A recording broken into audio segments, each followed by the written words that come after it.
All right, we're dropping the cab onto the frame. Moment of truth.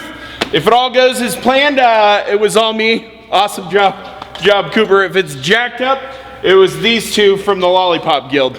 Didn't get it right. But let's do this. Drop it like it's hot.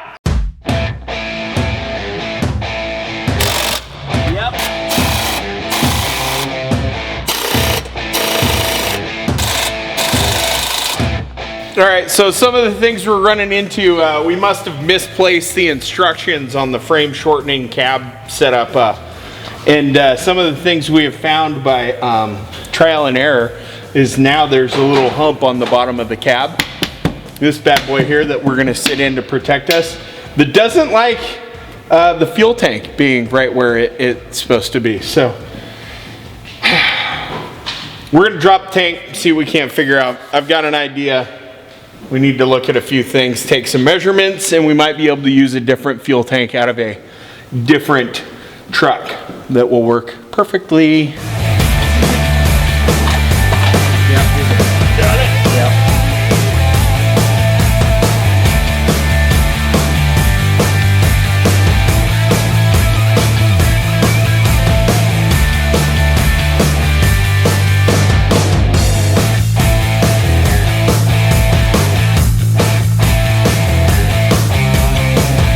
All right, onto the cab.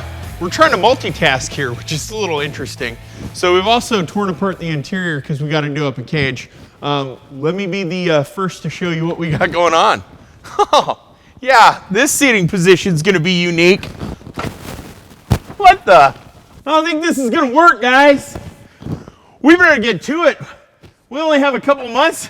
This is supposed to be the most prepared we've ever been.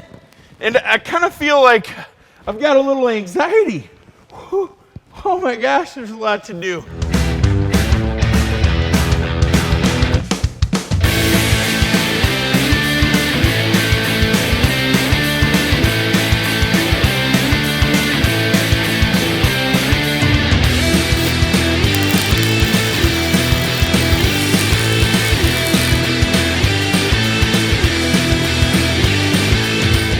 Some of the rigors of keeping all the emission stuff intact, having taken a perfectly good 8-foot bed and shortening it down to 6.5 are, we gotta get creative.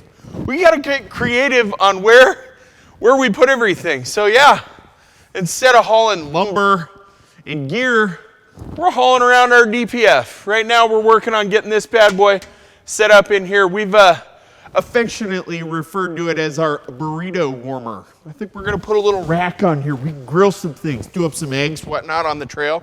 It could have dual purpose. I think it's a trend that's gonna hit, but some of the challenges are spatial. And like we had a little bit for all that big stuff to fit in. Now we have none bit. So could have done a stack, I suppose, with it, but we're trying to keep everything sitting at the same position that it was from the factory. So we've got things flipped around a toast here, just a hair bit. We flipped it upside down so we could have our dump go out through the bed. We've got the piping off the DOC up front coming up through the bed and into the DPF filter. We're gonna end up attaching all the wiring today, and then we just have to get the fueling run up. We're also running into issues with the tank, because now none of the fuel tanks that are available on the market want to fit where it's located. And yeah, from there, it'll be on to body shop. So we get this bed color matched, get the cutouts done so it doesn't look like it skipped leg day, and get her on the trail, get ripping.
It's a big truck, gonna be carrying a lot of weight, gotta control some big tires. So for that, we went to our buddies at Fox, grabbed ourselves a 2.5-inch piggyback DSC shock.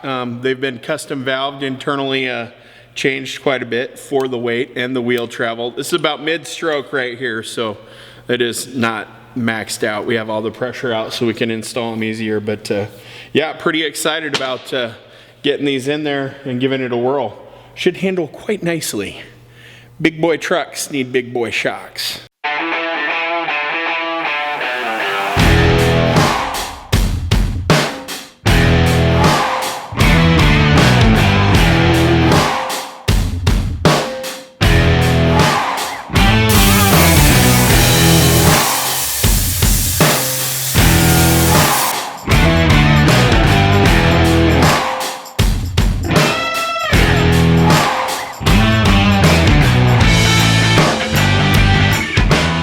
Here we go, moment of truth. If you've been following along, you've seen motor build, you've seen suspension build.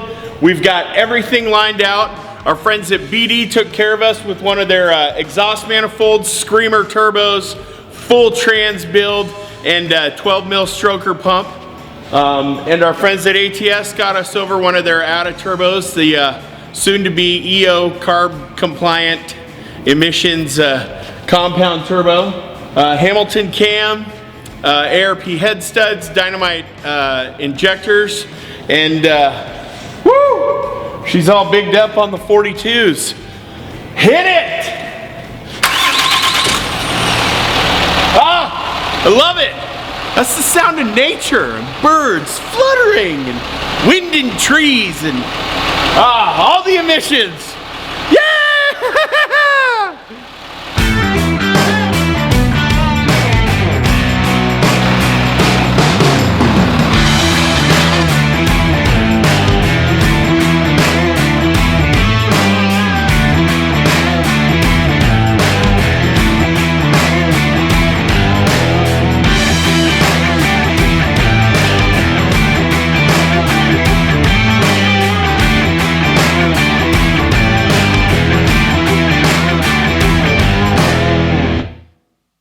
Well, we're wrapping up some last minute things here. Stay tuned for more. See you at EJS.